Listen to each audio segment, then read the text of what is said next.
नीम करोली बाबा की कहानी।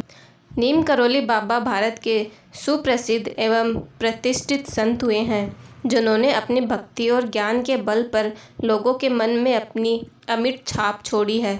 न केवल देश में बल्कि विदेश की भी जानी मानी हस्तियां तक उनके शिष्य बने एवं यहाँ तक कि उन्हें साक्षात हनुमान जी का अवतार माना जाता है। आइए जानते हैं नीम करोली बाबा के बारे में विस्तार से। नीम करोली बाबा का जीवन परिचय। बाबा नीम करोली का वास्तविक नाम लक्ष्मी नारायण शर्मा था। उनका जन्म उत्तर प्रदेश के फिरोजाबाद में अकबरपुर नामक एक गांव में वर्ष 1900 के लगभग हुआ था।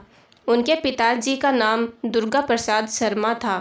बाबा का विवाह बाल्यावस्था में ही 11 वर्ष की आयु में करा दिया गया था। वे हनुमान जी के अनन्य भक्त थे, अतः बचपन से ही भक्ति भाव की अधिकता होने के कारण 17 वर्ष की आयु में ही उन्हें ज्ञान और सिद्धि की प्राप्ति हो गई थी।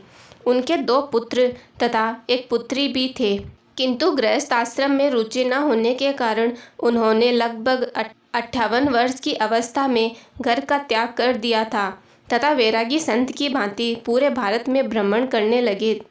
उसी दौरान उन्हें भक्तों ने कई नामों से संबोधित किया, लक्ष्मणदास, हांडीवाला बाबा, तिकोनिया बाबा तथा जब गुजरात के वाबनिया में मोरबी में उन्होंने तप किया तब भक्तों ने तलैया वाले बाबा नाम दिया। बाबा के नीम करोली नाम का रहस्य।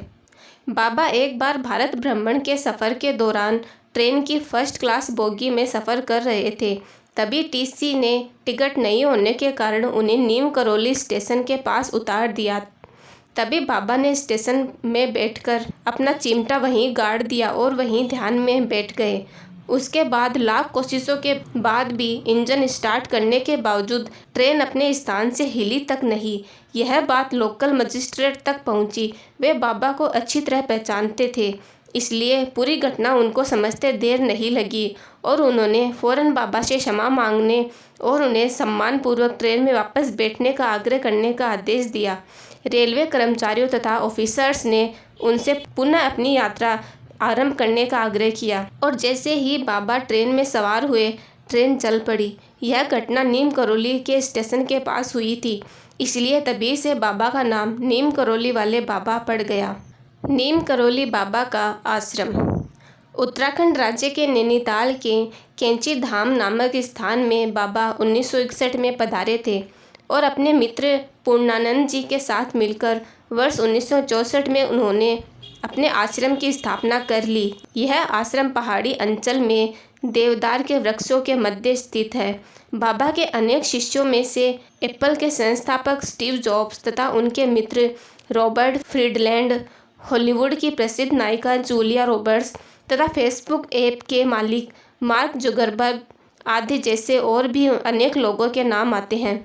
एप्पल कंपनी का संस्थापक स्टीव जॉब्स 1974 में अपने मित्र रॉबर्ट फ्रीडलैंड के कहने पर बाबा से मिलने के उद्देश्य से भारत आए थे, किंतु उनकी भेंट तो बाबा से नहीं हो पाई क्योंकि 1973 में बाबा का शरीर पूरा हो चुका था।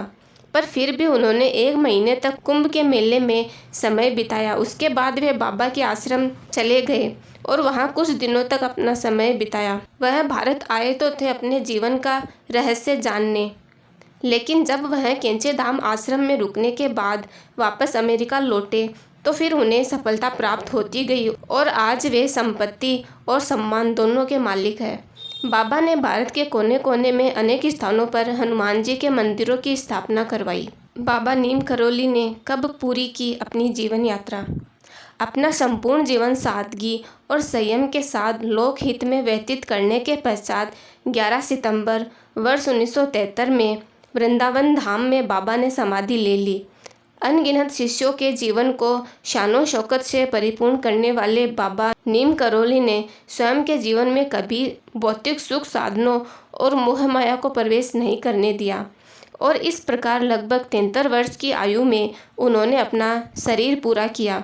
भारत देवभूमि और साधु संतों की भूमि के रूप में प्राचीन काल से जाना जाता रहा है। भारत में अनेकों ऐसे दिव्य संत हुए, जिनमें से एक बाबा नीम करोली वाले की जीवनी आज हमने जानी है। ये थी बाबा नीम करोली के जीवन से जुड़ी कुछ बातें।